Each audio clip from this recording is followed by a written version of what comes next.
La sombra del Padre. Historia de José de Nazaret. Jan Dobrazinski. Primera parte, la esposa. Capítulo 27. La primavera apareció de repente y la vegetación brotó de golpe, como un incendio. Las vertientes se cubrieron de hierba fresca, y en medio de ella florecieron las flores blancas, rojas y amarillas. Eran flores típicas de primavera. Aquellas maravillosas, que cubrían todo el prado en la noche del nacimiento, se habían ocultado en alguna parte. Pasaron los días y llegó el momento señalado por la ley, en el que era preciso ofrecer al Altísimo el hijo primogénito y, al mismo tiempo, rescatarlo. El ofrecimiento realizado antaño por Abraham se convirtió en rito. José no sabía, sin embargo, cómo obrar con respecto a este rito. La norma era clarísima. Pero debía, le era lícito, se preguntaba a sí mismo, rescatar al niño, del que únicamente será el padre aparentemente. Abraham ofreció su hijo y este hijo le había sido devuelto. ¿Con qué derecho, él, la sombra, iba a realizar el gesto que simboliza el sacrificio cruento? Por otra parte, si se negara a cumplir con el precepto, se expondría a sí mismo y a toda su familia a pecar de impiedad. Ocurría lo mismo con el asunto de la purificación de Miriam. ¿De qué necesitaba purificarse, dado que la concepción era obra del poder del Altísimo? Y sin embargo, si no lo hacía, podía ser acusada de impureza. Puesto que se le pidió que fuera la sombra del Padre, esto significaba que el Altísimo no deseaba revelar antes de tiempo quién era el recién nacido. Entonces, ¿cómo obrar en este caso? Estaba convencido de que todo debía permanecer oculto hasta el momento del nacimiento. Pero el niño había nacido y las dudas seguían. Hasta cuando era menester ocultar lo extraordinario bajo lo ordinario. En los momentos de iluminación todo parecía ser tan sencillo. Pero los momentos de iluminación pasaban, y la vida planteaba sus exigencias. Había también otra dificultad. El rescate del primogénito representaba una gran cantidad de dinero. Pero José no tenía nada. Las dificultades y los problemas del viaje habían engullido la pequeña suma con la que abandonó Nazaret. Ahora carecían de todo y, si no fuera por las ofrendas de los pastores, no tendrían nada para comer. Les habían traído muchas cosas. Luego también vinieron con regalos. Ellos fueron quienes ayudaron a José en la labor de cerrar la gruta para convertirla en vivienda. Miriam y Ata limpiaron el interior, la vieja cuna de los hijos de Ata sustituyó al pesebre. Miriam lavaba afanosamente los trapitos que envolvían a su hijo. Pero no había dinero. De parte de los hermanos y primos no vino nadie a la gruta. No les aportaron ninguna ayuda. Y, sin embargo, ellos tenían que saber que el niño había nacido y que José estaba todavía en Belén. De lejos, desde el terrado de sus casas podían ver gente andando cerca de la gruta. Les espiaban sin lugar a duda. Ata tropezaba con gente en el mercado que le hacía preguntas. José estaba convencido de que lo sabían todo acerca de ellos. En el primer momento libre José se dirigió a la sinagoga y se presentó al Azan. Era él quien llevaba el libro de registro de la familia. El Azan, que conocía bien a José, inscribió en el registro a José y a Jesús, aceptando por el pago algo de queso y unos huevos. Luego empezaron a charlar. Sabrá seguramente, José, le dijo el Azan, que este goj impuro decidió que la inscripción en el libro era al propio tiempo juramento de fidelidad hacia él y el emperador de Roma. Ya lo sé, Bananías. Es lo que divulgaron los enviados del rey. Puesto que lo sabes, esto basta. Hice la inscripción y que este perro sarnoso, que el Altísimo acorte sus días, piense lo que le parezca. Que se imagine que cada uno ha prestado juramento. Yo no soy fariseo y no tengo intención de obrar como ellos.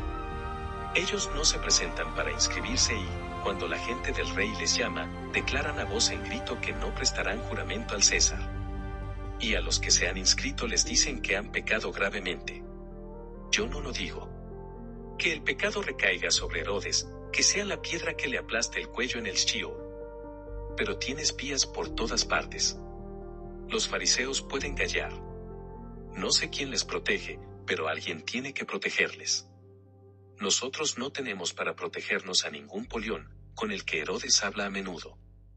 tampoco a un Esenio Menehem, que le prometió a este impuro un largo reinado. A nosotros siempre nos puede alcanzar. Has hecho bien en inscribirte. Sus hombres podrían espiar, estar atentos al comportamiento del primogénito de la estirpe de David. Pero ya no hablemos más de esto. Dime más bien cuál es tu intención. ¿Te quedarás en Belén o volverás a Galilea? Tus hermanos, a decir verdad, no se han comportado honestamente contigo. Temen a Herodes. No los defiendas. Y, si incluso sus espías os vigilan, informarán que has prestado juramento tal como él lo exige. A mi parecer no corres ningún peligro. Ahora podrías quedarte tranquilamente. Me quedaría con gusto. Yo te aconsejo, quédate. Además, tienes que cumplir con el ofrecimiento del niño y se acerca la purificación de tu esposa. Lo recuerdo. Pero para quedarme necesitaría tener algo con que vivir. ¿Un artesano como tú? No dirás que no eres capaz de ganar. Cuando vivías aquí, me acuerdo, no podías dar abasto con los encargos.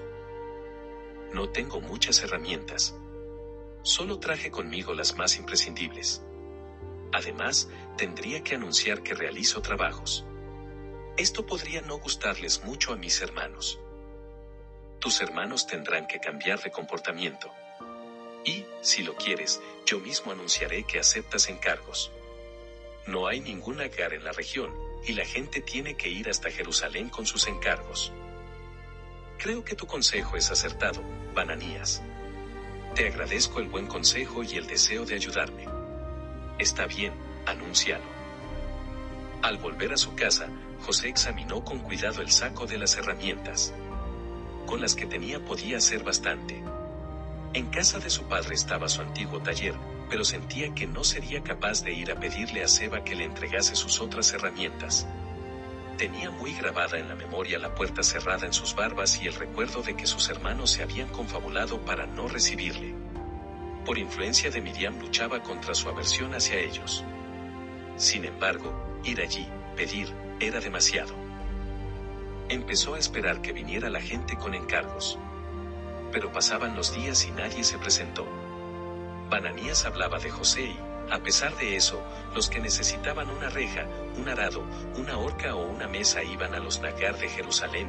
José comprendió que alguien impedía que vinieran a verle. Y esto solo lo podían hacer sus hermanos. ¿En qué cavilas tanto?, le preguntó Miriam, cuando al volver a casa con el niño en brazos lo vio sentado en el umbral con la cabeza tristemente bajada y apoyada en la mano. Le acarició el pelo con la mano. ¿Te preocupa algo? Suspiró profundamente. Hay razones para inquietarse, Miriam, le dijo. Se apartó para hacerle sitio a su lado. Las recomendaciones de Bananías no han bastado. Nadie viene a verme con encargos. Nadie viene a encargarme nada. No tengo trabajo, no puedo ganar para manteneros. No te disgustes, seguía ella diciendo con el mismo tono cálido. No nos hemos muerto y no nos vamos a morir. Estos honrados pastores han vuelto a traernos esta mañana leche y queso. Vivimos de su caridad. Vivimos de la generosidad del Altísimo.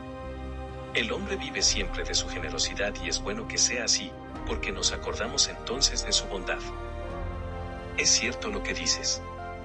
Pero él le manda al hombre y le permite hacer uso de su capacidad para mantener a los que están a su cuidado. Si no fuera así, ¿por qué me mandaría cuidar de vosotros? Esta es mi obligación. Mientras tanto, mis manos están ociosas. Cuando él cierra el camino normal delante de un hombre, tal vez le quiera enseñar algo. También lo que acabas de decir es cierto. Pero yo no sé qué espera él de mí. Soy demasiado tonto. No digas esto ni pienses así. No eres tonto, José, solo eres impaciente a veces. Créeme, él no permitirá que perezcamos. No se trata solo de la comida. ¿Qué más, entonces? Es menester rescatar a Jesús. Y tú tendrías que hacer la ofrenda de la purificación. Me imaginaba que no lo tendríamos que hacer. A mí me parece que lo tenemos que hacer como todo el mundo. También lo creo así. Además, si hubiésemos obrado de forma distinta, llamaría la atención de la gente. Bananías me ha dicho ya que recuerde. La mirada de José se detuvo sobre el niño, tenía los ojos cerrados. Dormía amodorrado por el aire cargado de aromas cálidos. Su piel había perdido el color blanco rosado de los recién nacidos e iba adquiriendo un matiz dorado. Aquel, a quien llamaba su hijo, dormía indiferente a los asuntos que producían tantas preocupaciones a su padre. No debemos obrar de forma distinta a los demás, repitió ella. Él vino del Altísimo y pertenece al Altísimo. Pasó la mirada del niño a un punto en el espacio diciendo pensativamente: pero también es nuestro hijo. No hay precio que pudiera pagar el regalo de tenerle, cada día que lo tenemos es una felicidad. ¿Y tu purificación, Miriam? No estaré nunca bastante pura para tenerle. ¿Verdad, hijito? Se inclinó sonriente sobre el niño. Eres tú, solo tú. El niño despertó. Se sobresaltó al principio, como si la vuelta del país de los sueños le supusiera un choque. La carita se encogió y se retorció. Los labios empezaron a moverse rápidamente como si buscaran algo, una ola de arrugas corrió hacia el pelo que le caía sobre la frente en pequeños bucles. Solo entonces se le abrieron los ojos. Eran grandes, oscuros, como llenos de pensamientos. José se sorprendía a sí mismo a veces con el sentimiento de que, cuando hablaba de él, el niño le escuchaba y entendía cada palabra. Pero, aunque comprendiera, seguía siendo un recién nacido. ¿El que te lo anunció?, preguntó José, ¿no te dijo nada de cómo debíamos comportarnos? Ella alzó los hombros como si su pregunta se refiriera a algo carente de importancia. ¿Por qué tenía que decírnoslo? Tenía que haberte avisado. Es tan difícil acertar con el camino adecuado. Miriam hizo saltar ligeramente al niño, y éste empezó a reír con el juego.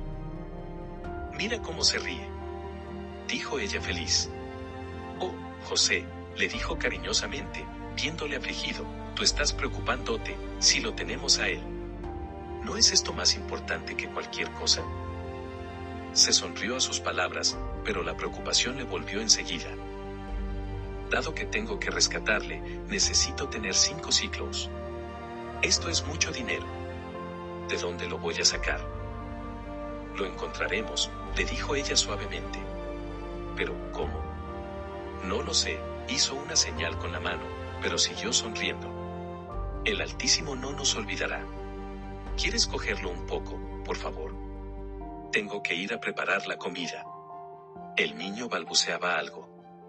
A veces sacudía las manitas, con unos deditos pequeños casi transparentes. Se lo cogió a su madre y ella, tras sonreír de nuevo a Jesús, se fue a la gruta. José tocaba el cuerpecito diminuto con una sensación extraña. Si hubiera sido su hijo, habría buscado en su cuerpo señales que pertenecieran a su propio cuerpo. Pero él era solo el hijo de Miriam. Hasta en los ínfimos detalles de sus rasgos se parecía a ella. En ningún otro niño había observado un parecido tan grande con su madre. Se podía jurar que ninguna forma humana había dejado su impronta sobre aquella arcilla. Este descubrimiento le dio lugar a sensaciones extrañas. Hacía que el niño pareciera al propio tiempo algo muy cercano y muy alejado. No podría no amar a un ser que le recordaba a la mujer amada. Había al propio tiempo en este parecido algo irritante.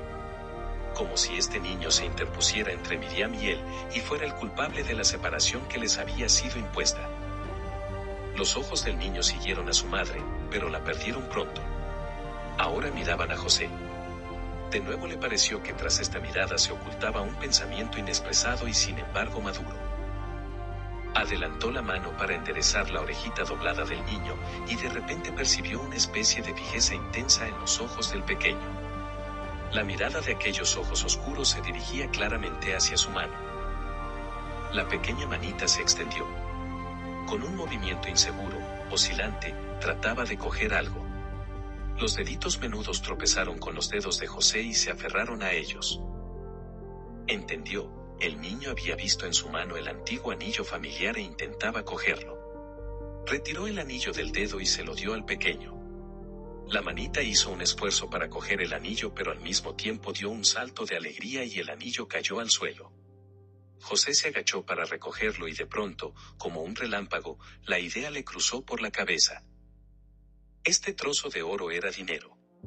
Es cierto que era también el sello de la estirpe. Pero la estirpe había renegado de ellos.